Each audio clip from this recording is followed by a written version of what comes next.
Assalamualaikum warahmatullahi wabarakatuh. Kami dari kelompok 6 ingin mempresentasikan tentang pengertian elastisitas permintaan. Pertama-tama, kita akan membahas apa sih yang dimaksudkan dengan elastisitas permintaan, yaitu suatu pengukuran kuantitatif yang menunjukkan sampai di mana besarnya pengaruh perubahan harga terhadap perubahan permintaan. Jadi, ketika harga sebuah barang turun, jumlah permintaan terhadap barang tersebut biasanya naik, sedangkan semakin rendah harganya, semakin banyak pula benda yang dibeli. Elastisitas permintaan ditunjukkan dengan rasio persen perubahan jumlah permintaan dan persen perubahan harga. Sebagai contoh, harga sepeda motor turun sebesar 15%, sehingga jumlah permintaan sepeda motor itu naik 30%. Maka, nilai elastisitas permintaannya adalah 2 motor tergolong barang elastisitas karena nilai elastisitas lebih dari 1. Rincian perhitungannya adalah penurunan harga sebesar 1% menyebabkan peningkatan jumlah permintaan.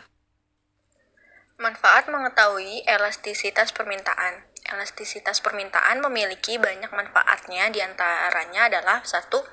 Bagi pemerintah, elastisitas permintaan bisa dipergunakan untuk mengukur sejauh mana kebergantungan masyarakat terhadap komoditas tertentu. Misalnya, sejauh mana perubahan permintaan terhadap beras ketika harga beras berfluktuatif bila masyarakat tak peduli dengan perubahan harga beras. Itu artinya kebergantungan masyarakat terhadap beras masih tinggi. Namun, bila naik turunnya harga beras sangat berpengaruh pada permintaan, maka itu artinya masyarakat sudah tak selalu bergantung lagi pada beras. Yang kedua, bagi produsen, elastisitas permintaan adalah salah satu cara untuk mengukur bagaimana sifat dari barang yang diproduksi. Di daerah panas, kipas angin bukanlah barang mewah. Hal tersebut semakin dibuktikan ketika harga kipas angin berubah, jumlah permintaan terhadap kipas angin tak terlalu berubah. Sebaliknya, di daerah pegunungan, kipas angin bisa jadi adalah barang yang mewah karena keberadaannya memang tak sepopuler di daerah panas, sehingga naik turunnya harga kipas angin di daerah pegunungan akan membawa pengaruh pada jumlah permintaannya. Yang ketiga, bagi konsumen. Secara pribadi, konsumen bisa mengukur tingkat kemampuan finansialnya dari elastisitas permintaan yang ia miliki.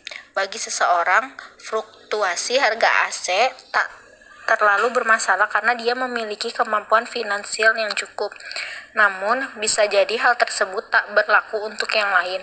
Oleh karena itu, elastisitas permintaan bisa mewakili individu untuk menilai sejauh mana kemampuannya atau daya belinya. Semakin sensitif, maka daya belinya semakin lemah, karena itu artinya si konsumen baru akan melirik barang tersebut ketika harganya sudah murah. Sedangkan semakin tidak sensitif, maka daya belinya semakin bagus karena konsumen tak terlalu peduli dengan harga. Lanjut kita ke pembahasan selanjutnya, yaitu jenis-jenis elastisitas permintaan. Jenis-jenis elastisitas permintaan terdiri dari 3 jenis.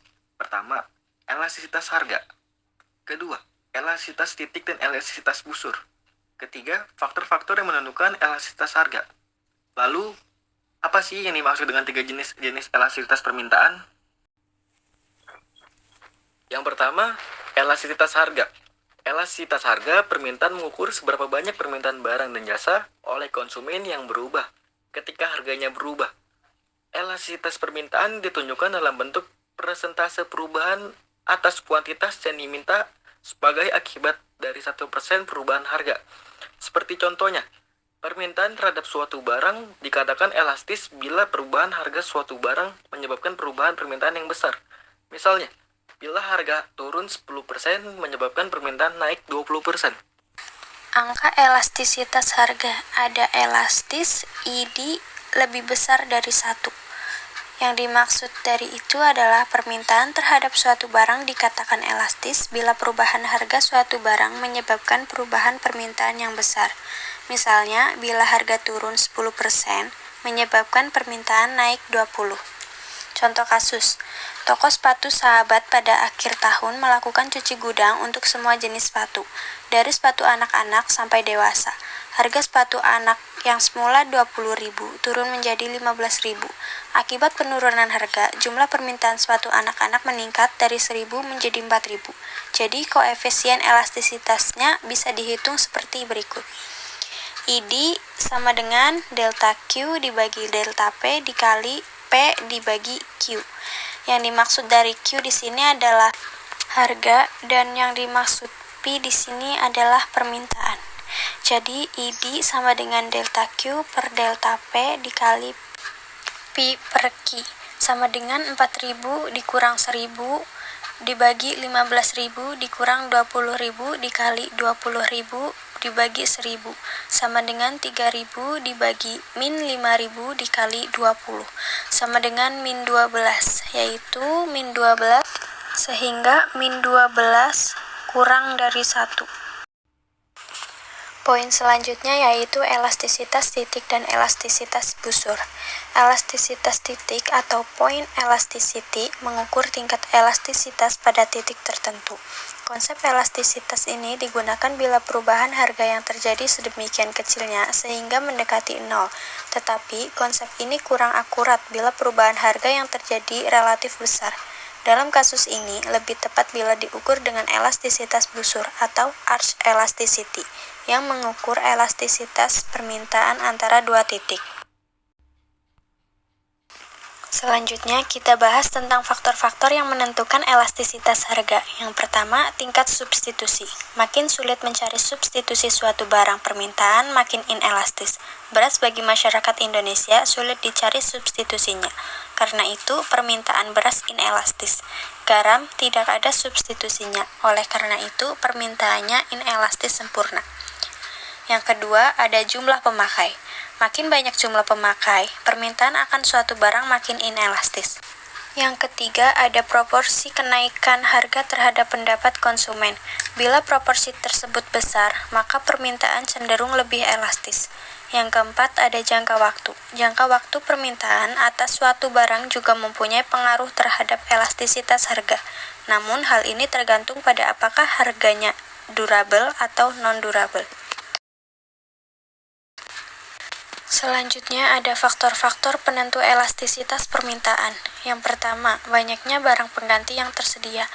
Yang dimaksud dari banyaknya barang pengganti yang tersedia itu, sekiranya sesuatu barang mempunyai banyak barang pengganti, permintaannya cenderung untuk bersifat elastis. Maksudnya, perubahan harga yang kecil saja akan menimbulkan perubahan yang besar terhadap permintaan. Yang kedua, ada produk mewah versus kebutuhan. Permintaan akan produk kebutuhan cenderung tidak elastis, di mana konsumen sangat membutuhkan produk tersebut dan mungkin sulit mencari substitusinya. Akibatnya, kenaikan harga cenderung tidak menurunkan permintaan. Yang ketiga, perubahan harga dan barang yang diminta. Hal ini akan mempengaruhi golongan lain untuk meminta barang tersebut, sehingga permintaan menjadi elastik.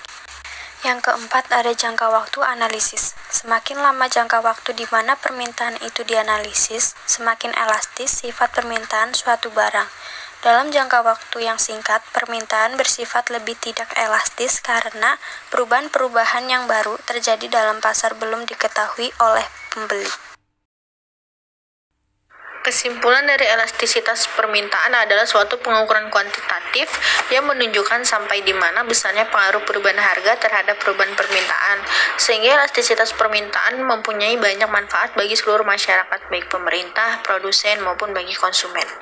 Bukan hanya elastisitas harga yang mempunyai faktor penentu, tetapi elastisitas permintaan pun mempunyai faktor-faktor penentu.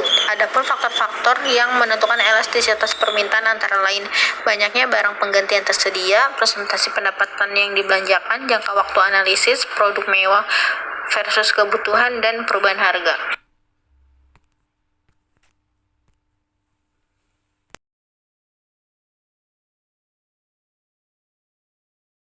Seribu perkataan dan pengetahuan tidak akan berarti tanpa adanya tindakan yang nyata.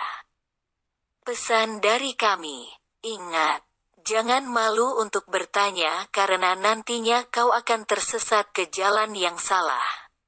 Tapi kalau ada pertanyaan yang dapat menyusahkan teman juga tidak baik.